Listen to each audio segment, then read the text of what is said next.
Hello, hello, bonjour, bonjour tout le monde. Comment Bonjour Julien. allez-vous? Oh, Hello! Bonjour. Alors, ravi de vous avoir dans ce Twitch. Donc, pour cette édition, donc je rappelle, le Twitch est mensuel, normalement. Et donc, pour cette édition, on va parler product management. Donc, product management, pour moi, honnêtement, c'est mon sujet, on va dire, favori, ou un de mes sujets avec le no-code favori. Euh, et là, on a plein de personnes qui ont plein de choses à dire et une expérience sur le product management. Donc, on a Angeline Benoît. Donc, Angeline est product manager pour l'agence Les Gars du Design et la plateforme No Code for Good. Elle est ancienne journaliste avec 10 ans passés dans la fintech et fondatrice d'une plateforme de mise en relation de personnes en formation asynchrone. Bonjour, Angeline. Bonjour Julien. Ok. C'est quoi une mise en relation de personnes en formation asynchrone?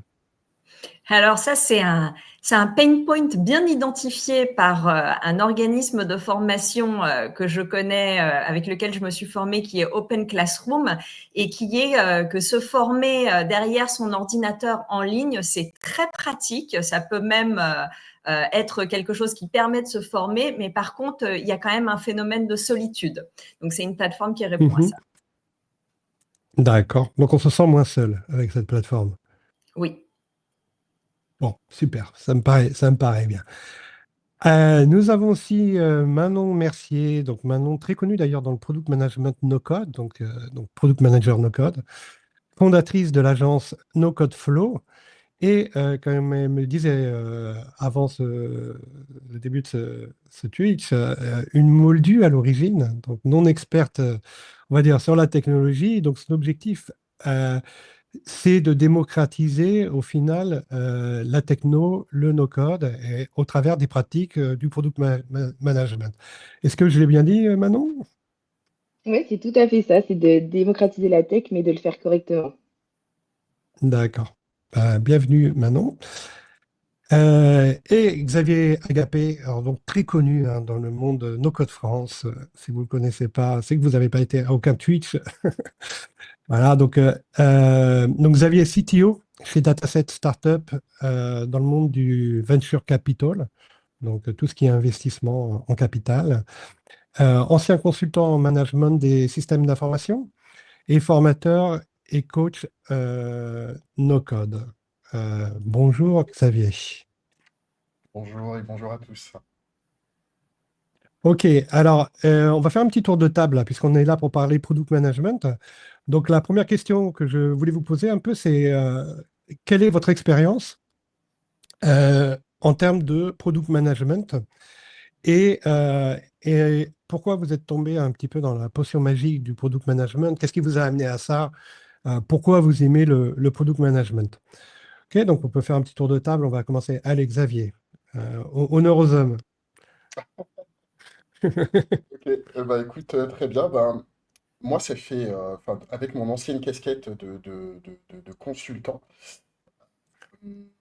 j'ai eu régulièrement des postes de ce qu'on appelle d'ailleurs toujours dans certains métiers la maîtrise d'ouvrage, donc MOA. Et en fait, MOA, c'était un peu les product managers avant l'heure. C'était un peu la même chose. On faisait à l'époque ce qu'aujourd'hui on décrit comme étant du product management.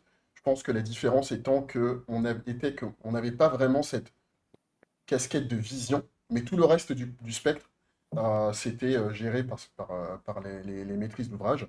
Et ben, moi, je suis tombé dedans parce que c'était un peu mon rêve quand j'ai débuté en tant que junior. Donc, je fais du dev et mon objectif à moi, c'était d'aller chercher les besoins de l'utilisateur et les transformer en solutions pour qu'ils puissent, pour pouvoir optimiser leur manière de travailler. Voilà. Ok, tout à fait. Alors, maîtrise, on en avait parlé de ça quand on s'était rencontrés il y a quelques semaines, là, quand on avait discuté de la maîtrise d'ouvrage, maîtrise d'œuvre. Ça me rappelle aussi mes débuts, quand j'ai commencé chez Orange, France Télécom et tout ça. C'est des termes bien franco-français. Je ne sais pas si ça. Exactement. Enfin, moi, je comprends bien hein, la signification. D'ailleurs, je pense que c'est des termes qui viennent du Du BTP, bâtiment, hein, où il y a des maîtrises d'ouvrage, maîtrise d'œuvre, ou des choses comme ça. exactement. Mais aujourd'hui, je pense que ça s'utilise plus? Parce que maintenant, avec Agile, on est passé sur du product owner, product manager, Oui. des choses comme ça. Ok. Angeline, dis-nous tout. Alors, pour détailler un petit peu mon parcours, moi, j'ai eu à la fois des rôles de product management, de product owner, et puis j'ai aussi revêtu la casquette de chef de projet digital, donc un peu tous les différentes dimensions que peut avoir ce métier de product qui finalement, parfois on l'oublie un peu quand on parle de PM, mais en réalité, dans le produit, il y a vraiment beaucoup, beaucoup de choses différentes. C'est ça aussi qui fait l'intérêt de ce métier. Et donc, pour No Code for Good, donc c'est une plateforme qui met en relation des développeuses et des développeurs no code avec des projets à impact positif. Donc là, j'avais un peu cette double casquette de piloter la roadmap et assurer que les améliorations de la plateforme elles soient en ligne avec les objectifs business, et en même temps plus une casquette de chef de projet pour aider les projets qui demandent un accompagnement à bien cadrer leur MVP, à bien définir les 2-3 fonctionnalités qui vont leur permettre d'avoir de la valeur. Donc voilà, un parcours un peu diversifié depuis 2 ans. Pour répondre à ta question de qu'est-ce que j'aime dans le product management, moi ce que j'aime c'est résoudre des problèmes. Tu l'as mentionné dans l'introduction, j'ai un parcours dans la production de contenus éditoriaux avant d'arriver au produit, et donc j'ai passé de nombreuses années à explorer des problèmes sous toutes les coutures en posant des questions. Et ce que j'aime beaucoup avec le produit, c'est que c'est un métier où on continue de faire ça, à questionner, à poser les bonnes questions, aller chercher l'info, mais avec cette fois cette optique de trouver la solution. Ok, moi j'aime beaucoup cette optique comme tu dis, résoudre des problèmes, quoi. Et en fait, dans cette optique, moi il y a un bouquin que j'adore, c'est en anglais, mais c'est Requirement. Attends, comment ça s'appelle? Je vais me rappeler du bouquin. J'essaierai de remettre la référence. Ah oui, Requirements. Mastering Requirements. Et là, tout le focus est mis en fait sur bien comprendre le problème, quoi. Identifier le problème, identifier le process, parce qu'il y a énormément, et on en parlera, de projets qui échouent parce qu'on n'a pas bien identifié qu'est-ce qu'on doit résoudre, on n'a pas bien identifié les besoins. Voilà, ça on en parlera, on sort directement dans des solutions sans vraiment avoir tout le contexte, toute l'information, etc. Donc je pense que cet aspect de résoudre un vrai problème métier, quoi, c'est pivot fondamental en fait dans le métier de product manager. Manon, en tant que moldu, dis-nous. Ouais, en tant qu'ancienne moldue. Ben justement, c'est hyper intéressant parce que moi, en fait, avant, je travaillais donc surtout sur des postes de chargé de projet diversité et inclusion dans des grands groupes. Et en fait, enfin, le but pour moi, en m'étant orientée là-dedans, c'était d'avoir de l'impact justement dans les entreprises dans lesquelles j'allais. Et j'aurais jamais pensé que c'était en travaillant dans la tech, en fait, que j'allais avoir le plus d'impact sur mes utilisateurs. Et en fait, j'ai découvert un peu ce secteur par hasard. Donc, c'était via un partenariat que j'avais mis en place avec une association quand j'étais chez ING France. J'ai été contactée en fait parce qu'ils se faisaient accompagner par un tech accélérateur qui s'appelle Sherit, et ils avaient besoin en fait d'un profil de product builder pour implémenter Airtable dans leur boîte, enfin dans leur association. Et pour le coup, je ne connaissais vraiment, vraiment pas du tout ce monde. Le mot tech, je ne savais même pas ce que ça voulait dire. Pour moi, c'était du bois. Donc voilà, je venais vraiment de loin par rapport à ça. Et en fait, on m'a proposé ce poste et j'ai découvert vraiment par hasard à la fois le no-code et le product management en même temps. Et ce poste, c'était un vrai poste pour le coup de product builder, dans le sens où c'était à la croisée vraiment du produit et de la technique. Et en fait, j'ai été assez. Enfin, déjà, j'ai été prise de passion complètement pour cet univers parce que pour des profils non tech, pouvoir se dire qu'en fait, on peut développer des applications. Surtout que moi, aujourd'hui, je suis vraiment product manager spécialisé en no-code et spécialisé en ops. Donc, c'est très spécifique. Et se dire qu'en fait, tu peux recycler, on va dire, toutes tes connaissances sur la partie opérationnelle et faire en sorte de tout y pour avoir des outils performants et qui te permettent de revoir aussi toutes tes opérations, de tout optimiser, tout rationaliser. Pour moi, c'était vraiment mettre les pieds dans un monde incroyable parce que d'un coup, tu te rends compte que tu peux avoir à portée de main des choses qui te rendent plus efficace. Mais j'ai été aussi très, très déçue, en fait, quand j'ai été dans la vraie vie et quand j'ai commencé à chercher des posts sur le sujet, parce qu'après, j'ai décidé du coup de complètement me reconvertir et d'en faire mon métier à temps plein. Mais en fait, j'ai été assez étonnée de voir qu'il y avait très peu de passerelles entre l'univers du produit et l'univers du no-code, et que finalement, le poste que j'avais eu n'était pas du tout représentatif de la réalité, alors que pour moi, c'était une évidence que le product management était hyper essentiels au no-code et que les deux allaient super bien ensemble et qu'il y avait vraiment le monde du produit d'un côté où finalement c'était quand même un monde très parisien, très réservé aux startups, voilà, avec énormément d'anglicisme parce que ça vient des États-Unis, etc. Et qu'il y avait vraiment ce côté où on fait plein de frameworks, on réfléchit énormément sur plein de façons de mesurer l'impact, de prioriser, tout ça. Et je me disais, mais en fait, tout ça, ça manque parfois d'aspects concrets et surtout, c'est pas utilisable. Alors que même quand tu fais de la chefferie de projet en dehors du digital, en fait, c'est énormément de bon sens. Quand tu es entrepreneur, le product management, c'est essentiel aussi. Donc, je me disais, mais comment c'est possible qu'il y ait si peu de ponts entre ça et le no-code? Et j'ai découvert que le no-code, en fait, c'était très, très technique. Et que tous les gens comme moi qui se reconvertissaient voyaient uniquement la partie technique et ne voyaient pas du tout le potentiel de comment je peux réutiliser mes compétences en tant que moldu, en tant qu'opérationnel, pour justement aller chercher des choses qui vont bien au-delà de la technique. Et je me suis rendu compte qu'un bon projet no-code, c'était pas du tout un projet qui était bien réalisé techniquement. Donc, je me suis dit, waouh, mais il y a énormément de choses à faire sur la partie compréhension du besoin, accompagnement au changement, et du coup, démocratiser à la fois le no-code par la technique, mais aussi le product management parce que c'est des méthodos qui serviraient aux communs des mortels. Et donc, je me suis dit, il y a trop un truc à faire là-dessus pour apprendre aussi aux gens que si tu veux te reconvertir dans la tech, tu n'es pas obligé d'être un bourrin en technique et que selon d'où tu viens, le chemin sera peut-être plus long. Donc, voilà, j'aime bien en faire un peu mon fer de lance de diffuser au maximum aussi les méthodos produits et dire aux PM d'être un peu plus dev no code et dire aux dev no code d'être un peu plus PM. Ok, bah, super intéressant et félicitations. Parce que honnêtement, alors la question que je me pose comme ça là, par rapport à ton parcours, c'est que, parce que on parle de no-code, donc en effet, je pense que no-code, tu n'as pas besoin de programmer, de savoir programmer, donc ça c'est bien. Mais par contre, à mon sens, tu as besoin de connaître les concepts. Tu vois, il y a des concepts techno, je ne sais pas moi, une base de données, des relations, des API, un peu de UX. Enfin, tu vois, il y a quand même pas mal de choses que si tu as pas ça dans ton background, euh, ça me paraît compliqué. Mais comment tu t'en es sorti du coup, toi? Parce que toi, tu n'avais pas ça dans ton background, si je comprends bien. Ouais, bah moi en fait j'avais ni de compétences en produit, ni en design, ni en dev, et c'est ce que je dis souvent aux gens, si tu n'as jamais manié de logique algorithmique, booléenne, etc., le chemin sera beaucoup plus compliqué. Donc déjà ça a été un petit peu violent, c'est pour ça qu'au début, quand je suis arrivée un peu dans le monde du no-code, je suis vachement arrivée par la porte diversité et inclusion, en faisant des talks justement sur le fait que le no-code c'est accessible mais pas facile pour autant, et qu'il fallait arrêter avec ce discours marketing de tu vas réussir super Mhm. facilement, parce que moi du coup je travaillais avec des vrais devs, et oui ils ont pris Airtable en main en 5 minutes.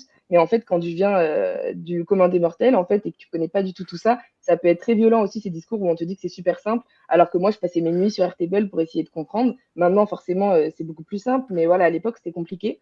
Et donc, en fait, moi, j'ai vachement essayé de valoriser, justement, de comprendre un produit à 360 et de me dire, OK, toute la partie expérience utilisateur, produit, bah, finalement, elle m'est beaucoup plus accessible parce que je suis cet utilisateur, en fait, qui ne connaît rien à la technique et qui a besoin d'avoir un outil qui soit adapté. Et qu'en fait, quand tu fais des tafs qui sont hyper demandants sur le plan humain, bah, tu vas beaucoup plus facilement pouvoir reconvertir tes compétences et être dans cette idée justement d'accompagnement au changement. Tu connais les pain points de tes utilisateurs, tu sais t'adresser à un public non tech, tu sais être pédagogue, etc. Donc, je me suis beaucoup, beaucoup, beaucoup, beaucoup formée. Je me forme encore toujours en continu. Mais petit à petit, en fait, je me suis rendu compte que quand tu es product builder, tu as soit une majeure en technique, soit une majeure en produit. Moi, j'ai décidé de prendre la majeure plutôt Mhm. en produit. Et du coup, après, je me suis associée avec des devs, en fait, en me rendant compte que finalement, j'ai compris les logiques de base, etc. Je peux vraiment les challenger. Pour une PM, je suis très technique, mais je ne serai jamais aussi bonne en dev que des gens qui ont un passé justement de dev. Et du coup, je me dis, ben, qu'est-ce qui fait la force d'une équipe tech? C'est d'avoir des profils, en fait, différents. Et je me suis dit, ben, finalement, travaille sur tes faiblesses, mais va aussi valoriser là où tu as de la valeur. Et moi, ce qui me parlait énormément en termes même d'état d'esprit, tu vois, ce truc de constamment challenger, tout remettre en question, toujours essayer de faire mieux, récupérer beaucoup de feedback utilisateurs, etc. Bah ça me parlait beaucoup plus. Et surtout que c'était Carole David aussi dans la communauté NoCode qui avait un super beau parallèle entre, en fait, quand elle est psychologue sociale de base, bah moi, typiquement, j'ai fait 8 ans d'études en sciences sociales. Bah, en fait, les méthodos de recherche en sciences sociales sont très proches des méthodos du X Research, etc. Donc, c'est comment tu te dis aussi comment je peux capitaliser au mieux sur ce que j'ai fait avant et après te former, te former, te former et te forcer aussi à aller te confronter à des profils très techniques, très design, etc. et te dire bah, comment tu arrives à mettre un petit peu tout le monde d'accord. Et donc, voilà, j'ai essayé plutôt d'être un peu la personne qui va coordonner, être la chef d'orchestre. Et c'est pour ça que j'aime bien diffuser ça aussi, pour dire aux gens, bah, si tu vois que tu adores le no-code parce qu'on peut faire des trucs de fou avec, mais que techniquement, tu te sens un petit peu en décalage, etc., bah, plutôt que de complexer, va travailler sur d'autres choses qui ont de la valeur, et notamment sur comment tu traduis des besoins et comment tu arrives à passer d'un problème à une solution technique et du coup aussi à travailler avec d'autres personnes, etc. D'accord. Donc, ouais, donc moi, ça me paraît super intéressant ce que tu dis, notamment en effet sur le rôle du product manager, quoi. Et comment vous voyez ça? Parce que finalement, souvent, c'est vrai que des projets no-code, c'est des projets, comment dire, c'est des projets assez courts, souvent. Il n'y a pas forcément des budgets super élevés. Et moi, Manon, non, elle n'est pas sûre. Donc, tu me diras ce que tu en penses. Et, euh, et, euh, et voilà, quoi. Et donc, je ne sais pas, il y a deux options. Soit le no-codeur, il sait faire du product management. Donc, quelque part, c'est un homme à tout faire, quoi, un peu, hein, qui sait builder, faire du product management. Ou, comme tu dis, peut-être, c'est deux rôles différents, quoi, et deux compétences différentes. Et c'est intéressant d'avoir les deux rôles sur un projet. Donc, rapidement, donc, Xavier, pour revenir sur toi, donc, c'est quoi le rôle du product manager, selon toi? C'est quoi sa responsabilité? Enfin, quelles sont ses activités, quoi? Et, euh, et comment tu vois la chose, quoi? Est-ce que tu penses qu'un projet no-code, on va dire comme tous les projets, hein, parce qu'on parle de no-code, mais je crois que quand on parle de product management, ça vaut que ça soit du code, du no-code. À la fin, on fait un produit digital qui doit répondre à des besoins, quoi. Euh, et voilà, est-ce que tu vois ça, genre, c'est possible pour une personne de faire tout? Tu vois ça que c'est plus, devrait être plus une équipe? Je sais pas, quel est ton ressenti ou ton expérience sur le sujet? Alors, déjà, pour répondre sur la partie rôle, je pense que le product manager, c'est plutôt une sorte dire ça, de chef d'orchestre. Et puis, Mm. ce chef d'orchestre, il a une vision, il est censé emmener toute une équipe vers cette vision. Et je pense que son rôle, c'est vraiment ça, c'est de tracer une ligne et de faire en sorte que tout le monde aille dans la même ligne. Maintenant, quand j'ai commencé dans l'univers du no-code, comme vous l'avez déjà dit, hein, je ne vais pas tout rappeler, mais euh, on était plutôt axé solution. Donc, quelqu'un a un problème, hop, on a une solution. Et très souvent, on se rend compte, et c'était déjà le cas dans mon ancienne vie, hein, donc ce n'est pas que aux solopreneurs ou aux petites entreprises, mais la plupart du temps, tu as un client, il vient te voir en te disant, j'ai un problème A, et en fait, quand tu discutes avec lui, tu creuses, enfin lui ou elle d'ailleurs, tu creuses, tu te rends compte qu'en fait, son problème, c'est pas du tout A, c'est complètement autre chose, et des fois, c'est même pas des solutions outils qu'il faut mettre en place, c'est carrément autre chose. Euh, ça te fait réagir, Oui, tout à Angeline, fait, tout Ah à oui, mais fait, parce ouais. que c'est tellement vrai, et j'ai même envie de dire que parfois, ça peut faire partie du travail du product manager d'identifier que là, en fait, ton problème n'a rien à voir avec le produit et de le dire. Et c'est pas toujours la partie la plus facile à faire. C'est sûr, des fois même, il n'y a pas de produit à faire. Il faut juste retravailler un peu les processus ou faire en sorte que les gens se parlent d'une manière cadrée pour que ça fonctionne. Mais c'est vrai que là, on essaye de parler un peu de nos codes, donc on va essayer de rester là-dedans. Mais Mais tu as concrètement, raison. Enfin, je veux dire, à la fin, c'est une solution que tu cherches, quoi. Une solution à un besoin, quoi. exactement. Donc, ce que tu dis, c'est tout à fait vrai, quoi. La solution, des fois, quelqu'un va te dire, ouais, mais moi, je veux un formulaire ou je veux un bubble, toi. Non, tu veux pas un bubble, tu veux Non, une tu solution à veux un ton problème, produit quoi. quelconque, une solution à ton problème. Vo- Et parfois, la Voilà une solution, ça, solution. ça peut être, je veux aller d'un point A à un point B. Bah, on peut te fournir une voiture, une moto, un hélicoptère, un jet. Mais peut-être que parfois, la bonne solution, c'est juste d'y aller à pied. Et ça sert à rien d'aller Ouais. consommer des ressources inutilement pour pouvoir aller du point A à un point B. Maintenant, est-ce que le product manager, c'est utile vraiment dans le milieu du no-code? Je pense que oui. Pourquoi? Parce que, comme vous l'avez dit, on crée quelque chose. Si on crée un produit, pour moi, le no-code, c'est juste une sorte d'accélérateur qui rend un peu plus accessible les projets. Mais concrètement, on réalise un projet. Donc, c'est-à-dire qu'on a des besoins, on a des entrées. Ces entrées, on les malaxe et il y a une sortie qui arrive. Euh, du coup, on est obligé de cadrer tout ça, de mettre une forme autour de tout ça pour que ce soit compréhensible et que tout le monde comprenne ce qu'on est en train de faire et aille dans la même direction. C'est ce qu'on disait tout à l'heure, un peu la vision. Tout à fait. Angeline, Oui, quelle est moi, ton idée du rôle du product manager? Et encore une fois, est-ce que c'est deux rôles distincts dans l'univers no-code, quoi, par rapport à un product builder? Ou est-ce que la même personne peut faire les deux? Ou comment tu vois les choses? Alors en fait, Xavier a utilisé la métaphore du chef d'orchestre. Moi, il y en a une que j'aime beaucoup aussi pour le product manager, c'est celui d'être un peu le médecin du produit.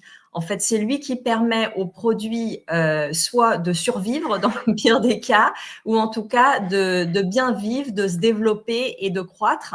Et comment il fait ça? Il le fait vraiment en aidant le client à répondre aux bons problèmes et de la bonne façon. Et donc, ce sujet-là, il va être vrai qu'on soit sur du code ou qu'on soit sur du no-code. Je voudrais juste faire une petite parenthèse et revenir un peu aux origines du product management, parce que si on prend le PM comme un produit lui-même, il faut se souvenir aussi que les PM ont été créés pour répondre à un besoin eux-mêmes, c'est-à-dire qu'ils ont été créés pour résoudre un problème qui était que dans la tech, ce qu'on avait beaucoup, donc là on parle du code, mais ce qu'on avait beaucoup, c'était des usines à features qui coûtaient un max d'argent pour faire des projets qui prenaient des siècles et des siècles, qui arrivaient sur le marché, qui ne trouvaient pas un seul user, ou alors à l'inverse, on avait de la discovery qui était enlisée sans fin, où on parlait on faisait de la recherche qui n'en terminait pas et à la fin on savait pas, on n'était pas tellement plus avancé.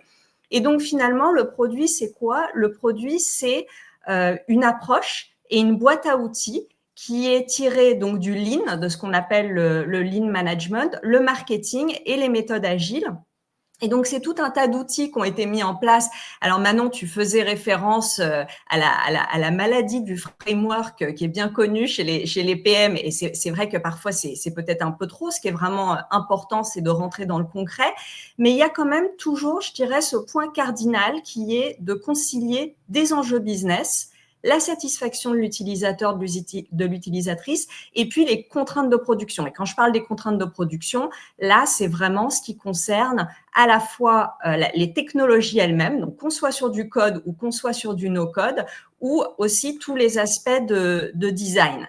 Et donc, pour revenir à ta question, Julien, de est-ce qu'on a besoin forcément d'un product manager quand on est face au no-code, bah, là, je dirais que c'est vraiment... Et c'est toujours comme ça avec le produit. C'est une question de détail. C'est vraiment le qui, quoi, quand, où, comment. Ça dépend. En fait, ça dépend. Ça dépend de qui veut faire quoi, quel type de produit, qui c'est qui fait ce produit, avec quels moyens en interne, quelle équipe, pour faire quoi. Et puis, ça dépend aussi à qui il s'adresse. Moi, j'ai la chance, à travers No Code for Good, d'être en contact avec beaucoup de développeuses et de développeurs no code. Si vous allez voir une Claire Champourlier, par exemple, c'est quelqu'un qui a été PM dans une autre vie. Il n'y a pas de problème, vous pouvez y aller avec beaucoup de produits, elle va pouvoir vous répondre.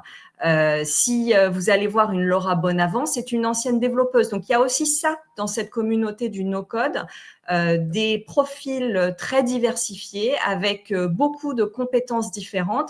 Et à un moment, eh ben, ce qui est important, c'est quand ces personnes ou quand il s'agit d'agences, elles ont un positionnement parce qu'une agence, même qui a plusieurs compétences en interne, ne sait pas tout faire. En fait, j'ai envie de dire qu'il y a un red flag. C'est la personne ou l'agence qui vous dit « moi, je sais tout faire et je fais tout ». Franchement, c'est pas très bon signe parce que c'est pas vrai. À un moment, on a toujours un positionnement, on s'adresse à un certain type de client, à un certain type de marché. Quel est le produit? Quel est le cycle de vie du produit? Est-ce qu'on est sur du B2B? Est-ce qu'on est sur du B2C? Quelle est l'industrie? Quel est le métier? C'est tout ça qui va jouer. Donc, j'ai pas vraiment répondu à ta question, Julien, parce qu'en fait, il n'y a pas de réponse simple. Manon, est-ce que toi, tu as une réponse ferme et définitive? Un petit peu. Non, mais franchement, c'est super intéressant et je rebondis aussi sur tout ça. Déjà, je tiens à dire petit mea culpa, mais faut faire attention. On dit souvent le product manager, le développeur no code et tout. Voilà, moi j'aime bien utiliser des termes un peu plus inclusifs et tout parce qu'en vrai, je trouve voilà, si on parle de maker no code, au moins ça peut être des hommes, des femmes, mais c'est vraiment important aussi de ne pas essayer de reproduire toujours les mêmes clichés qu'avec la tech classique, etc. Moi, par exemple, toutes les devs avec qui je bosse, c'est que des meufs. Donc voilà, c'est important aussi de se dire que les PM, voilà, ça peut être une femme ou un homme. Et Oh, les mais du mots, coup, c'est il quand faut même utiliser important. de l'anglais, là. Et comment on fait pour Oui, le utiliser de français, là? l'anglais. C'est pas inclusif, ça, Bah, tu peux dire le pour le développeur ou la français. développeuse, le ou la product manager. En vrai, c'est important. Mais donc, du coup, pour D'accord. rebondir là-dessus, effectivement, moi, par exemple, c'est trop intéressant ce que tu dis, Angéline, parce que je bosse avec Claire, tu vois, elle est dev au sein de l'agence sur certains projets. Et en fait, ce qui est hyper intéressant aussi par rapport à ça, c'est qu'effectivement, moi, je recrute des profils qui vont pas être que full dev et qui vont pas être que full PM. C'est vraiment des personnes qui ont qui sont devs qui ont une appétence produit ou qui sont PM qui ont une appétence dev. Mais pour autant, il y a une vraie réalité que même si c'est pas qu'une question de compétences en fait. Pour moi, un projet tech classique, il est quand même composé à minima de un ou une UX designer, peut-être de l'UI si jamais on est sur voilà, des interfaces où il y a du front, etc., de développeurs ou développeuses et au moins un ou une PM.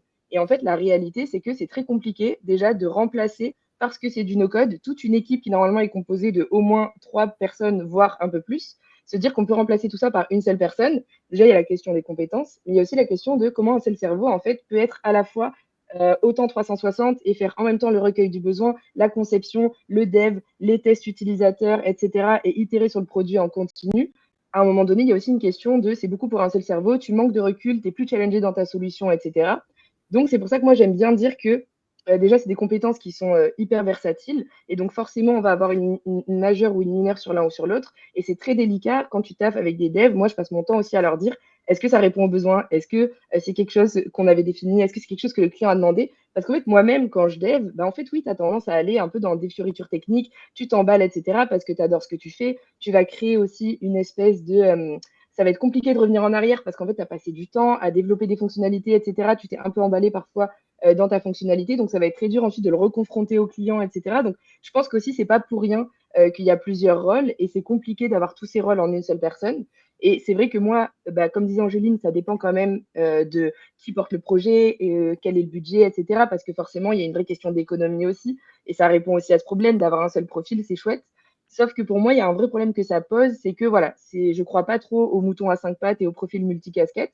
Et je pense que parfois, ça vaut le coup de se poser et de se dire, est-ce que c'est même moins cher de faire appel comme ça à une seule personne qui va tout faire, mais peut-être un petit peu de façon bancale, que d'aller chercher plusieurs profils et du coup d'aller chercher sur des verticales très précises.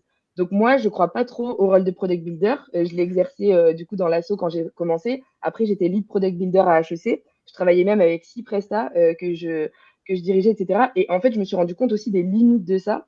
C'est qu'au final, ça demande quand même d'être un peu au four et au moulin. Et je pense que tu perds quand même en capacité. Et donc, moi, je sais qu'à la fin, quand j'ai quitté HEC, je leur ai suggéré vraiment de faire appel plutôt en fait à une équipe, d'avoir un PM sur la partie Ops et d'avoir en fait au moins un ou une développeur ou développeuse en interne et faire appel à des prestats sur des sujets très précis, mais qu'en fait, c'était pas possible quand tu couvres des périmètres larges, même pour des questions budgétaires, d'avoir autant de casquettes en une. J'y crois pas trop. Et justement, je pense que ça pousse un peu à, bah, comme quand tu es dans l'entrepreneuriat et que tu fais plein de projets en même temps, bah, tu perds ton focus, tu deviens un peu moyen partout. Je pense que ça vaut le coup quand même parfois de se dire, d'avoir quand même des profils distincts. Et du coup, moi, j'aime bien quand même l'idée de se dire que sur typiquement des projets où tu as un très faible budget, oui, tu peux avoir un product builder ou une product builder, mais en fait, l'idée, c'est quand même très rapidement de se dire, quand ton projet, tu vas avoir testé ton MVP, tu vas avoir besoin de scaler, etc., c'est quand même intéressant d'allouer des ressources et de se dire, bah, typiquement, qu'est-ce qui coûte cher? C'est le produit, c'est très en lien avec la mission de la boîte, etc. Ça, tu peux l'internaliser. Par contre, je trouve ça vraiment intéressant aussi pour des questions de compétences d'aller externaliser le dev parce qu'en réalité, moi, je dis souvent, voilà, tu as un starter pack, on va te mettre sur du Airtable Make. En fait, plus tard, tu vas avoir des problèmes de riches, c'est que ta stack, elle va plus te suffire. Bah, comment tu fais quand tu as engagé un ou une dev en interne qui maîtrise que ça? Bah, du coup, tu vois, j'aime bien cette idée de réfléchir vraiment en termes de besoins plutôt qu'en termes d'outils. Du coup, quand tu t'engages avec un ou une dev, bah, au final, c'est sur une techno très précise. Là où, en fait, si tu avais plutôt internalisé la partie produit, elle va rester, elle va continuer, la personne va monter en compétence et prendre en maturité en même temps que ton produit. Bah, après, c'est intéressant quand même d'aller déléguer le dev. Et je trouve que derrière le no-code, il y a un peu aussi cette idée de cheap, de quick and dirty, contre laquelle moi je me bats parce que je suis convaincue que, surtout en fait, quand tu fais des ops, le no-code, c'est pas là pour faire que des POC et des MVP. Et du coup, si tu es en mode je veux un seul profil qui va savoir tout faire, souvent tu vas avoir pas beaucoup de budget. Donc, tu vas aller chercher un profil très junior qui, au final, va te mettre en place des solutions qui seront très peu scalables. Et après, tu jettes un peu le bébé avec l'eau du bain et tu vas dire ouais, le no-code, c'est pas ouf, etc. Bah oui, mais ça dépend qui l'a fait, tu vois. Donc, moi, j'aime bien quand même me dire ça dépend, mais de base, si dans la tech, il y a des bonnes pratiques, ça vaut le coup quand même de s'en inspirer. Ouais, tout à fait, tout à fait. Et puis ça correspond aussi potentiellement à différentes phases, hein. C'est-à-dire que euh, la phase souvent de départ, non? On cadre le projet, on comprend les enjeux, la stratégie, on formalise les besoins, etc., ou on analyse les process, etc. Euh, Ça peut être aussi une phase qui est faite par quelqu'un qui est plus product management, on va dire. qui a l'habitude de faire ça. Et puis derrière, la solution, en effet, là, ça peut être une autre personne, parce que peut-être que la solution, par exemple, je ne sais pas, ça va être un truc, ça va être du Xano, non? Un truc un peu technique ou je ne sais pas quoi. Bon, ça reste du no-code, mais et si on n'a pas les compétences, je vois Xavier, il aime bien. Moi, si on n'a pas les compétences, par exemple, moi j'ai essayé Xano, autant Supabase, par exemple, je comprends, j'y arrive, mais Xano, par exemple, bon, je n'ai pas poussé, mais je n'y arrive pas, quoi. Donc, si je devais rentrer pour une raison X, Y là-dessus, bon, on peut toujours avoir cette première phase de product management qui est valable, quel que soit, finalement, on a compris les besoins, on a compris ce qu'on devait faire, quoi. On a défini ce qu'on devait faire. C'est quand même un truc, c'est quand même important, quoi. Tu vois, savoir ce qu'on doit faire, quoi. Voilà. Et après, bah, la réalisation et le développement, bah, confier un prestataire, comme tu dis, ou avoir une autre personne qui fait ça, quoi. Donc ça, c'est possible. Alors, je vais essayer de faire quelque chose que je n'ai pas fait encore, c'est présenter quelque chose, parce que je voulais quand même, pour ceux qui ont peut-être qui se disent, mais bah, concrètement, c'est quoi faire du product management, quoi. Tu vois, donc je préparais un petit slide, ok, comme ça, vous pouvez aussi le commenter, mais je voulais le présenter rapidement. Donc, je pense qu'en cliquant sur partager l'écran, ça devrait le faire. Donc, nanana. J'espère que je ne vais pas faire de bêtises, hein. Le navigateur ne peut pas accéder à votre écran. Essayez avec un autre écran pour voir si le problème persiste. Bon, c'est super. Ah oui, parce que j'ai dû installer. Voilà, on va recommencer. Désolé, un petit problème. Mais c'est super intéressant justement que tu passes par cette phase de définition parce que j'ai quand même l'impression aussi que dans le no-code, le produit, c'est pas toujours très bien compris. Et du coup, les gens ont Tout plutôt à tendance à fait. penser que c'est de la chefferie de projet. Et j'ai l'impression que dans le no-code, on est tellement pauvre en termes de gestion de projet que dès que quelqu'un fait un peu de gestion de projet, on se dit, ah, il ou elle est product manager, alors que, comme tu disais, Angeline, c'est quand même un ensemble de méthodos. Et je trouve ça quand même important de toujours rappeler de quoi on parle et de pas juste se dire que si tu fais une roadmap, t'es PM, quoi. Alors, est-ce que vous voyez mon écran? Pas vraiment. Oui, Oui. Vous enfin, voyez les Quelque slides chose, ou mais je suis pas? pas sûr que c'est ce que tu veux présenter. oui. Non, c'est pas correct. Alors, parce que j'ai présenté mon écran en entier. Ah, Là, comment je peux faire ça? je rebondis, Julien, pendant que Vas-y. tu règles ce problème Ah. de partage d'écran. On a une question qui est intéressante dans le chat. Quelqu'un qui demande est-ce qu'un product manager doit être plus tech ou plus design? Moi, j'aime beaucoup cette question parce que c'est vrai que pour moi, l'art du product management, c'est vraiment de concilier ce que Dan Olsen appelle le problem space et le solution space, quoi.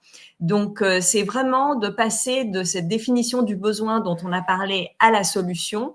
Et donc ça requiert d'avoir à la fois une compréhension de... En fait, ça requiert d'être un peu la personne qui ne sait pas tout faire, mais pense à tout. C'est-à-dire qui est capable de penser en termes de sales, qui est capable de penser en termes de communication, de marketing et de techno. Et dans la techno, eh ben, il y a l'aspect design qui est très important. Et quand on parle de design, il y a l'aspect graphisme, mais il y a aussi l'aspect UX design et aussi avoir ces notions de techno. Et ça, je compléterai un peu par rapport à ce que tu disais, Manon. C'est quelque chose, effectivement, qu'on voit dans le no-code. Souvent, les builders ont ce profil très tech. Et il peut y avoir un peu un manque, en fait, d'une part au niveau de très tech, mais c'est-à-dire des outils no-code. Ils sont passionnés des outils no-code, et donc il peut y avoir un peu un manque au niveau de penser l'expérience utilisateur, avoir les outils et les notions pour penser, bah, c'est quoi une interface de qualité en fait qui va permettre une bonne expérience, et aussi, et là j'ai envie de faire un petit remerciement à Xavier qui offre beaucoup de ressources à la communauté, et c'est pas le seul, mais on a une communauté qui est quand même très riche de ce point de vue-là. C'est aussi avoir des notions d'informatique, en fait, avoir des notions d'architecture, avoir des notions de qu'est-ce que c'est qu'une base de données, de comment on structure une base de données. Julien, toi aussi, tu as fait référence à ça. Et donc, quand on est une développeuse ou un développeur no-code et qu'on monte en compétence sur un outil, et ben, si on n'a pas ces soucis-là, et ben, ce qu'on va faire, même si on se sert beaucoup de l'outil, on sait l'utiliser, mais ce qu'on va produire, ça va pas être génial.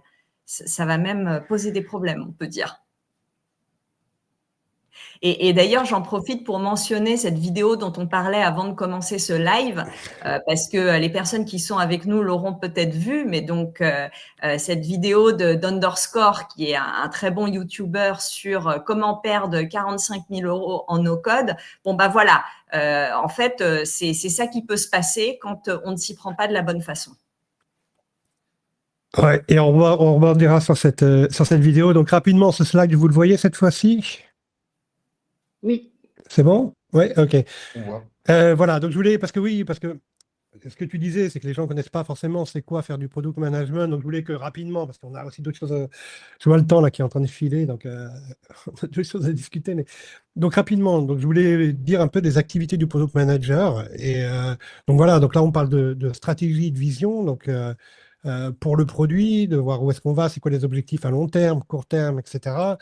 De faire du product planning. Donc derrière, il y a toujours plein de besoins, mais il faut prioriser, voir qu'est-ce qui est le plus important et essayer de livrer rapidement le plus important, enfin, et d'itérer sur le produit. Donc ce qu'on appelle faire une roadmap, hein, priorisation et roadmap. Il peut y avoir de la market research. Donc market research, ça peut être aussi bien voir ce que font les concurrents que voir c'est quoi le marché par rapport à ce type de produit qu'on veut lancer. Donc, c'est comprendre vraiment le contexte, où est-ce qu'on joue, quoi, en gros. Bon, il y a de la collaboration cross-fonctionnelle. Donc, le rôle, le product manager, tu parlais de chef d'orchestre. Donc, c'est d'être aussi au milieu de tout le monde, quoi. Donc, le légal, la sécurité, les finances, enfin, bon, le marketing, etc. Donc, il y a cette collaboration avec tout le monde. Donc, de suivre l'exécution et le delivery, hein, du produit.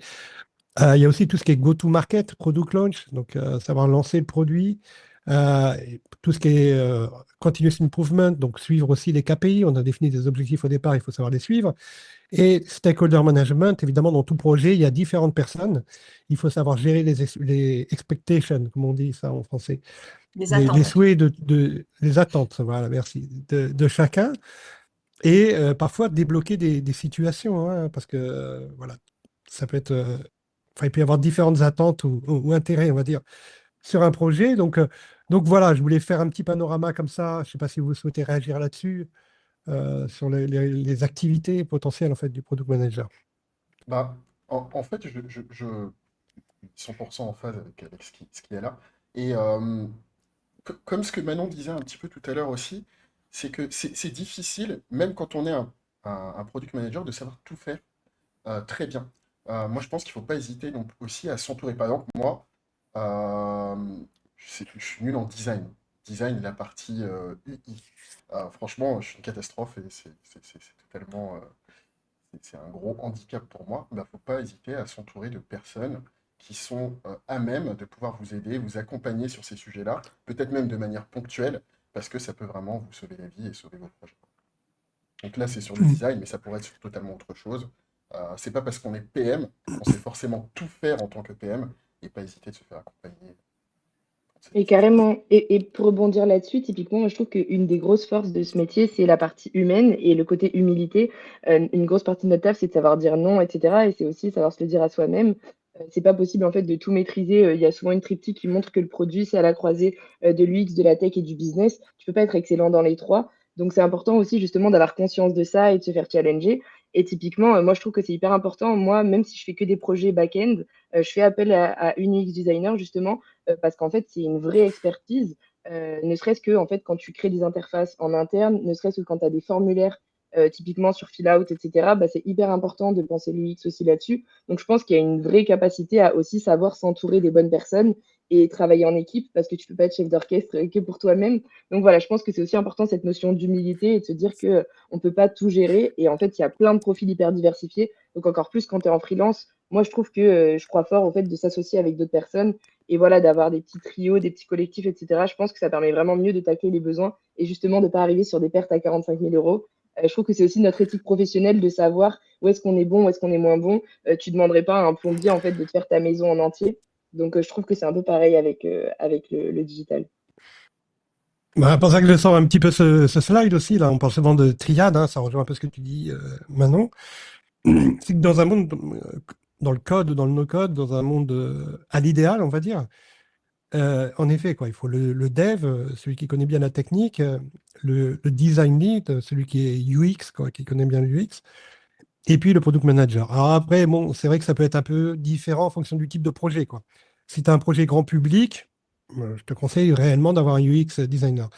Si tu as un projet Ops, il faut voir. Si, si ton product manager a des compétences là-dessus, qu'il est très sensible au UX, peut-être que tu peux t'en passer, mais dans l'idéal, évidemment, c'est mieux d'avoir aussi un design lead. Mais bon, juste pour dire que cette triptyque-là, un petit peu, c'est aussi un peu la core team, on va dire, euh, la core team du produit. Alors, avant de parler IA, parce que j'ai envie qu'on parle en partie de l'intelligence artificielle, donc en effet, cette vidéo. euh, qu'on peut commenter donc de Underscore, non? Qui dit en gros, alors je ne me rappelle plus le titre, mais pourquoi il ne faut pas faire de no-code pour une startup ou quelque chose comme ça. Et qui est très intéressante parce qu'on voit sur cette vidéo le risque en fait. Enfin, on voit un entrepreneur en fait qui a eu plusieurs mésaventures, on va dire, en utilisant Airtable et Software pour ne pas les citer. Les pauvres, c'est des très très bons outils. Je pense que là, c'est un petit peu. Voilà. Mais alors, par rapport à cette vidéo, bah, je voulais votre retour et par rapport aux risques ou les problèmes qu'il a eu, est-ce que vous pensez que nous, super product manager, on aurait pu éviter tout ça?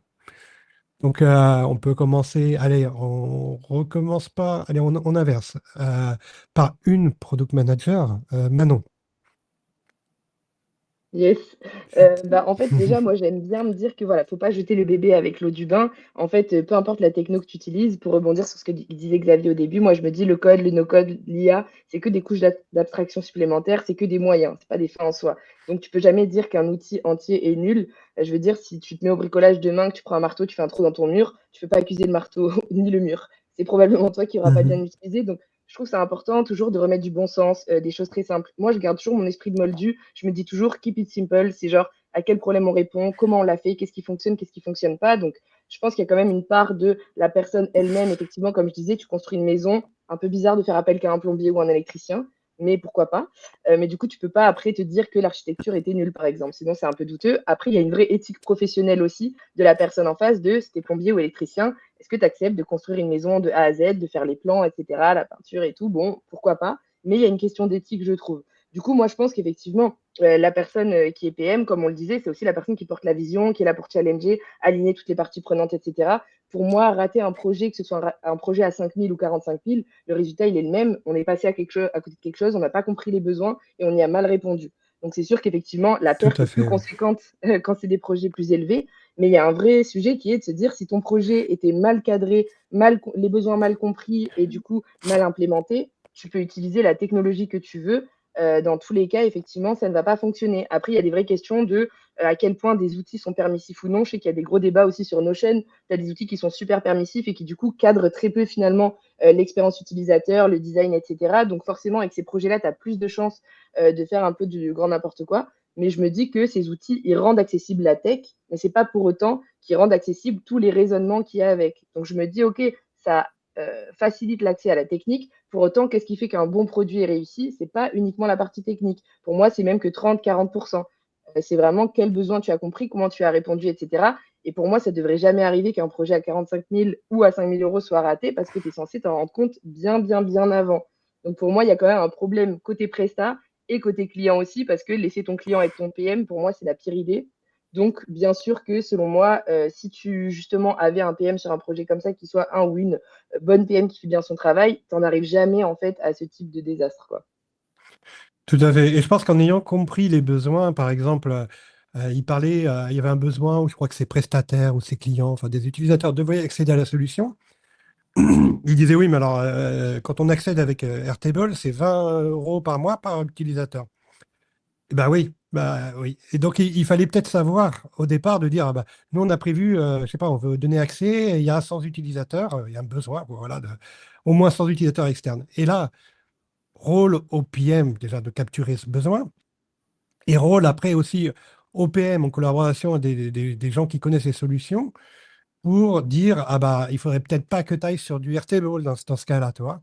Ou à un moment il avait un souci de volume aussi sur Airtable. Bah, il fallait peut-être pas que tu ailles sur Airtable, il fallait peut-être sur ce type de projet aller sur Supabase par exemple, tu vois. Et Airtable c'est très très bien pour tel type de projet, pas pour tel autre type de projet.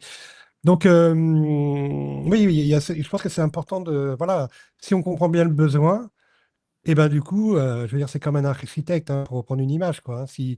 S'il a bien tous les paramètres, il va faire le bon plan, quoi, tu vois, la bonne maison à la bonne taille, etc. Si on n'a pas bien capturé, qu'on se lance directement dans une solution no code qui ne correspond pas finalement aux besoins, et ben là, en effet, ça peut péter, et c'est un peu ce qui lui est arrivé, quoi.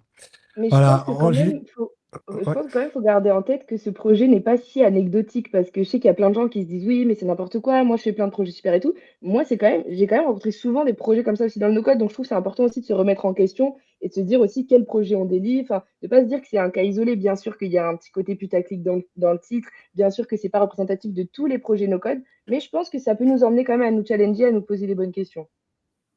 Tout à fait. Non, je suis d'accord avec toi. Et j'ai vu d'autres, pour aller dans ton sens, hein, je connais quelqu'un qui a fait quelque chose et qui est arrivé aux limites de Airtable, quoi. Et ça, il faut vraiment connaître bien l'outil pour pas te planter. Ça peut nous arriver à tous à un moment de dire on part sur une solution et puis merde, on a loupé quelque chose, loupé un besoin ou quelque chose et puis aïe, ça passe pas. Donc il peut y avoir ce genre de cas. Mais bon, il y a aussi différents types de. Ce que j'essaie de souligner, c'est qu'il y a différents types d'outils par rapport à différents types de besoins. Il faut quand même faire attention parce que on s'engage quand même sur, malgré tout, un investissement quand on choisit son outil, quoi.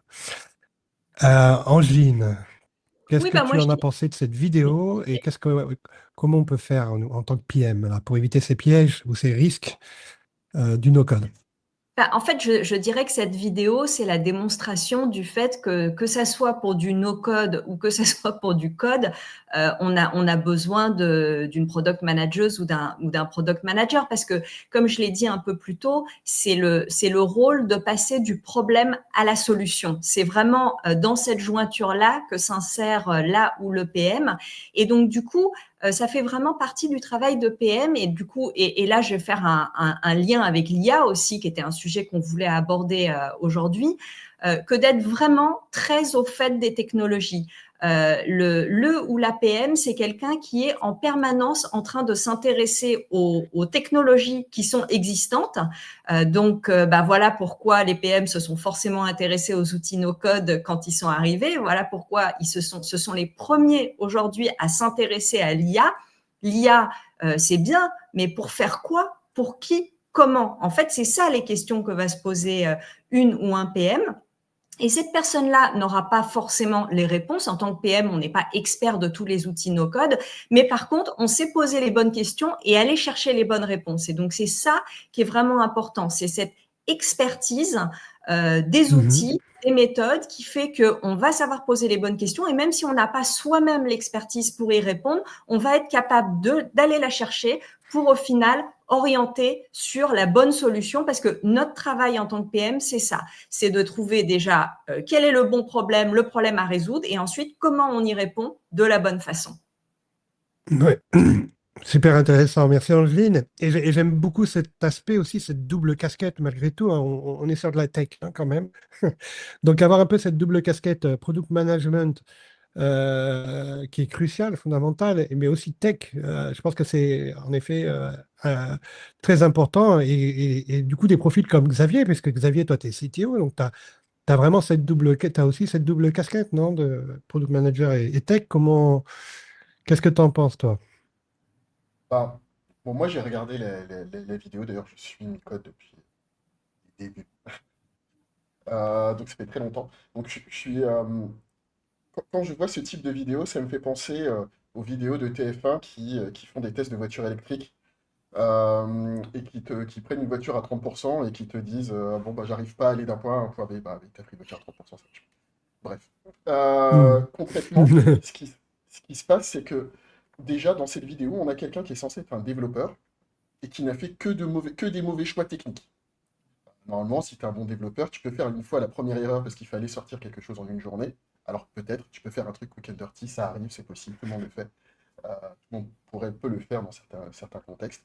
Mais une fois que tu as fait ton truc un peu sale, ensuite tu peux dire, ok, j'ai fait ça, ça a marché, j'ai répondu aux besoins parce que j'avais qu'une soirée pour le faire. Maintenant, je vais refaire les choses mieux pour pouvoir, je vais utiliser le product management, hein, justement, hein, répondre aux bons besoins avec la bonne solution. Mais là, on voit qu'ils n'ont pas du tout fait ça, en fait. Ils ont foncé tête baissée, ils ont pris une solution quick and dirty, Tout à et en fait, plus, ouais. ils l'ont gardée.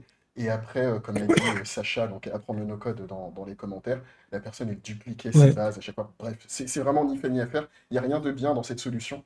Donc, il faut aussi, je pense que c'était vraiment juste une vidéo plus technique. Ils ont pris le pire exemple et ils ont mis ça comme si c'était la vraie vie des produits no-code. Mais il y a quand même des gens qui essaient de faire des choses bien, de respecter les règles et de faire des produits qui ressemblent à quelque chose et qui ont un sens. Là, ça n'avait pas de sens. Ouais. Je pense qu'ils C'était l'ont dit 28 au 000 euros, début, hein. 28 000 euros de licence par an. J'aimerais Ouais, ouais. savoir comment ils ont réussi à faire ça. Parce que j'ai fait des calculs, j'ai essayé de calculer un petit peu. C'est vraiment. Ça marche pas. Personne paye 28 000 euros de licence en no-code aujourd'hui. Ça n'a aucun sens. Non, puis en dupliquant les bases, etc., c'est quand même très particulier, hein. Moi, j'ai compris que bon, il avait été dans l'urgence au début, donc il était parti sur ces solutions-là. Bien sûr. Et Et puis pourquoi pas, il hein, a continué c'est sur comme cette ça. solution-là, mais à un moment, il aurait dû, sans doute, il aurait dû dévier sur autre chose pour pas se retrouver coincé là-dessus. Alors, on a des questions aussi dans le chat. Notamment, il y avait une question que je voulais reprendre parce que ça rejoint un petit peu. On va parler un peu AI là rapidement, il nous reste que 5 minutes. Après, il y a un autre Twitch, donc il va falloir s'arrêter. Et on disait, est-ce qu'un product manager doit être plus tech ou design? Alors, et moi, très très rapidement, hein, là, enfin, l'IA, je sais pas vous, mais moi, ça change tout, quoi. En gros, ça change quand même beaucoup de choses. Euh, donc, on est quand même capable de faire, je suis capable de faire des choses, par exemple, en tech, que j'étais pas capable de faire avant. Donc, il y a certains projets, moi, je suis pas développeur, mais avec l'IA, j'étais capable de développer des choses, de générer du code que je comprends, hein, qui a l'air correct et tout ça, et donc j'étais capable de le faire, quoi. En design, j'ai vu aussi des gens qui disaient, oui, bah maintenant, j'ai plus besoin de faire ça prend du temps, quoi. Un Figma, un wireframe, quoi. Je vais directement, boum, je fais un truc directement, je sais pas, c'est Framer ou je sais plus ce qu'il utilisait, ou un truc qui s'appelle Relume aussi. Enfin, il y a différentes technologies IA qui permettent de, quelque part, comme c'est très rapide à faire, au final, euh, bah, d'aller directement à une maquette qui fonctionne, quoi, qui est en code et qui fonctionne. Et c'est vrai qu'on avait avant ces steps-là parce que ça prend beaucoup de temps de développer les choses. Donc, on voulait un Figma pour bien comprendre, par exemple, le design de l'application, discuter dessus, etc. Et des fois, on peut peut-être skipper des étapes, sans parler évidemment des investigations. On a parlé des market research, faire une expression de besoin. Je pense que tout le monde éventuellement va la rédiger avec ChatGPT, tu vois, en mettant bien les choses, mais on peut rédiger ou céder. Enfin bon. Donc, quel est votre point de vue par rapport à l'IA? Comment ça transforme peut-être votre rôle ou comment vous voyez les choses? Allez, on revient sur Xavier. Je vais essayer de faire court pour laisser la parole à tout le monde. Mais je pense que l'IA, ça change beaucoup de choses. Moi, je suis un peu tech hein, dans l'âme, hein, donc c'est principalement mon métier, la voie que j'ai choisi. Mais je pense qu'on peut faire des choses carrément incroyables.